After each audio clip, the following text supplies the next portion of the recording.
Hi, I'm here today with Bridget and Kirk Nielsen, and I've been here my wife and I have actually been here for the last 4 days, and we came here for your healthy, what's the name of the event? Live Happy and Healthy. Live Happy and Healthy. Adventure. And that's a way of saying high vibration. Yes. You know? Yeah. I had you'd communicated with me about a year ago, and one of the things that I asked of you was if you could do an article on high vibratory diets, yes. and you did, and it's been very popular. Awesome. And you also have a YouTube video out. I do. Talking on the same subject. Yeah. And now you're putting on these events yes. where you're teaching people how to do it. Yes. Yeah. Yes, and it's powerful. Most people don't really understand the correlation of diet and their spiritual growth. Right. The journey. Yes.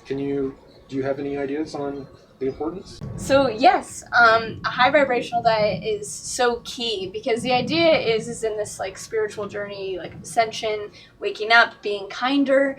We want to clear our vessels so that our higher selves can really come in and embody that true frequency. And if we're all toxic, we've got parasites dictating our thoughts and making us irritated and agitated at each other, we actually can't be kind on a physical level, which then impacts our emotional states, our mental states. So it's really key to introduce the foods that help raise our consciousness.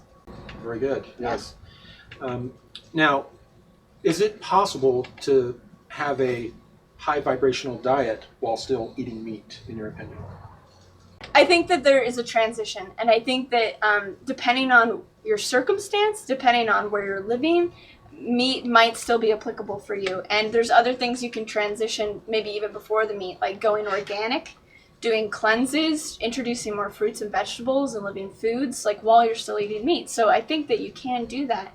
I feel like when people are in environments like in big cities or just super like working construction jobs and just being like the ultimate slave, they might need a little bit of like energy, like say life force from an animal, like from something else to keep them going. So I understand that there's people in certain positions that may need that.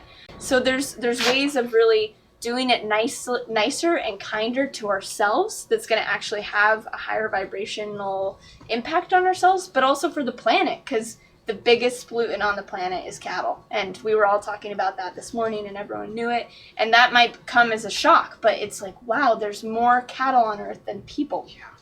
And that's a huge deal. So it's just kind of like looking at not only like what's happening in your own body, what's happening in your energy by intaking animals, but also what's happening to our world. Because if we truly, care, we're going to need to swing the pendulum in the other direction just to balance out the planet itself.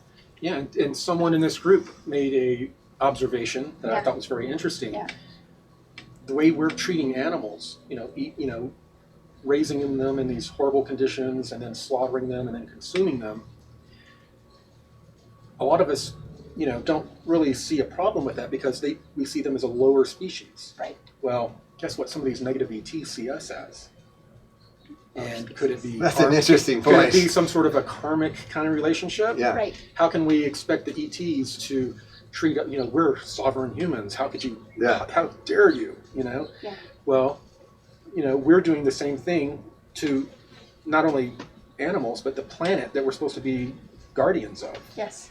So, a lot of people, they're at different places in their spiritual journey. Yeah. And, some people, they get on a paleo diet and that's what they want to stick with. Right. But, for me, after the experiences I've had, I can't eat anything that used to have a face, Yeah. Yeah. So it's going to, how do you change your mindset? Right. From, how do you deprogram yourself from thinking that way? It's a great question. I mean, I think it's a loaded question. Yeah. I mean, I think starting at looking at the reality of the situations that these animals are raised in is the first way to really be honest with what's happening and honest with the frequency that you're intaking by ingesting them. So really looking at it, it's like instead of just looking at the steak that you pick up at the grocery store and you're like, great, thanks. It's like, no, watch the cow be like killed, slaughtered, injected with like all these crazy hormones. Like take that in, like get into an empathetic state again. That's one of the things that has created the mind control, is to make us insensitive. And it's like we really need to get back that sensitivity. So that'll be really helpful in helping us transition and not wanting to eat as much meat. And I think part of it is detoxification. And another thing is the myth about protein. There's tons of ways to get protein without meat. Vegetarianism, I mean, look at all of India. I mean, there's civilizations that have been vegetarians. Vegan, it's a new experiment, but it's quite easy to go vegetarian. Okay. Yeah. That's cool. Yeah. One thing I wanted to say too about that is that as we move through third density, where we're at, into a fourth density type, and that's what your first question was, is higher vibration. Yeah. Because that's the way you worded the question. Right. As you move into that, then you would stop affecting the planet in a negative way by, killing the animals and eating it. You would move on from that because it's a higher vibration to go to a plant-based, and then maybe even to just living on sun, or like a breatharian or whatever. Right. That's where the ETs are. They've moved on to that. So as you do ascend, you would change what you eat. So there wouldn't be anything wrong with the eating the meat if that's where you want to stay, is down in a lower density. Right. point, That's yeah. a good point. So If you're happy where you're at, keep eating. yeah. Yeah. But that's where you'll remain. But as you do ascend, and as you raise your vibration, you will want lighter food, and then you'll even go to maybe just juices, and then maybe you'll just go with like laying in the sun or getting the sun. So, and a lot of other beings from other places do just that. Yes, they do. Well, this event that you've put on has been very powerful. And my wife, Stacy, told y'all this morning that it's been life-changing for her.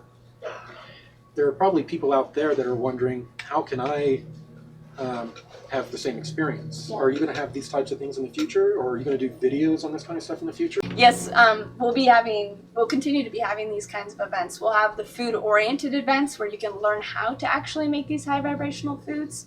At all of our adventures in the sacred sites around the planet, we do have the high vibrational food so that you can start to eat it and feel it. But as far as learning, we'll be putting together an online course in the spring so that you can at least do it virtually. And if you can come in person, that'd be great too, to come in person. Cool. Well, that has been one of the things with all of the adventures that we do, is to, the food, like she says, and it's been one of the most challenging things, because when we go to other places, when we don't have our home base with all of our gadgets to make the food and go get the exact food, it's tough to do, but we do it because we feel it's so important. Yeah. And everybody that comes to the adventure, they think they're coming to swim with the dolphins or, climb to the top of a volcano or something. But in the end, they go, wow, I felt so different eating that food. I'm going to change my way that I eat just from being there for that short time, just for a week. And so it has had a huge impact. And this has just been one of our commitments, that whatever we do, we're always going to, share that message. Yeah, and I found when I go to these high vibratory areas, I instinctively start eating better. Yeah. I don't want, any of that food that has been weaponized, It's true. It is. No, it has literally been weaponized. It's true. To keep us docile, and they want us to die and die quickly. Right. Right. Yeah. After we've produced for them, Bridget and I, when we first got here, we had to go down to some other cities. And we would go down into the city, and it would be kind of the rat race city vibe. And we'd start getting this vibe, this feeling like we wanted to eat meat. Wow. Oh, yeah. And y'all have been vegetarians. For a long Since you were time.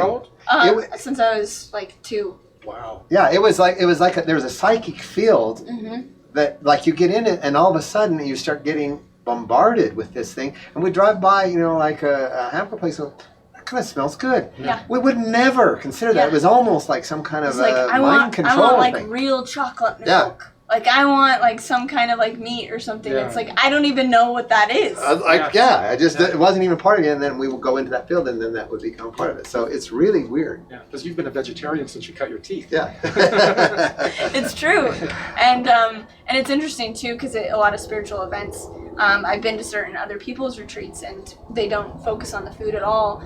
And for me, I start bringing my own food. Right. I'm just like, okay, I've got to do this, because it's an integrated part of the spiritual experience. Like, even people coming here to Sedona, maybe not to our events, It's like we have a few great vegan places you can eat in town, and if you stick to that diet, if you stick to the holistic dedication of that spiritual experience, you're just going to accelerate that much more quickly. You're going to have that dream rather than not have that dream, you know? So I just think that it's so important to look at all of it. Excellent. Well, I hope this has inspired you to move over to a high vibratory diet and to see why it's important. Because when I deliver the information about you need to be more loving, focus on forgiveness of yourself and others, raising your vibration, becoming more service to others, people don't understand why the little caveat at the end is eat high vibrational foods to help raise your vibration. So I think now people should be able to correlate why it's so important. Yeah. And hopefully it's inspired people to start the transition. And it's a transition. It's a major life change. Yes. And it will change the planet too. It will. It will. One person at a time. Yeah. And I mean, actually not eating the meat will actually change the planet and the actual environment too, because of the trees will have to can stop be cutting down, the CO2 levels will go down by just changing your diet. Yeah. Well, I personally would love to see you do some high vibratory cooking shows. Okay. Well, maybe we can get that on TV or something. Yeah, maybe. Yeah. And those of you watching this vlog have seen this group putting on their different demonstrations, and they know this information. They're passionate about this information. They've researched it. They've gone through all of the little. They've ironed out all the problems that you will go through when you try to start this type of diet. Right. So I think it's great that you're bringing this information. It's extremely important, more important than most people realize. Yeah. Can you give us your website information? Yeah, so a lot of the information, this blog that he's talking about, is on my website, which is bridgetnielsen.com. Is that how you spell it? Yeah. Okay. Bridget, BRIDGET, Nielsen, NIELSEN.com is where that is. And then on youtube.com/TheBridgetNielsen is where that video is about the high vibrational diet. And then harmoniousearth.org is where all of our adventures are that we go on. So you can check those out to come play with us. Beautiful. Yeah. Well, is there anything else you'd like to add? Go off gluten. Yes. Yes. I was just like, we talked about the meat, but I'm like, hey, transition to gluten-free. I won't go into the details, but just try it. Give it a try. Right. Stacy, my wife, had to do so. Turned out she had been diagnosed with ulcerative colitis. Yeah. Had been suffering for years. Wow. And if you live with someone that has ulcerative colitis, everyone suffers. Yeah. It's horrible. Mm-hmm. And she started breaking out on her chest, and she did research, and she found out that it sounded like a gluten allergy. Yeah. And she cut out gluten from her diet. Ulcerative colitis disappeared. All the symptoms disappeared. Wow. So there are a lot of ailments, symptoms that you have that you may not, relate to food immediately. You may think environment. Yeah. But you need to evaluate how your diet is affecting your health.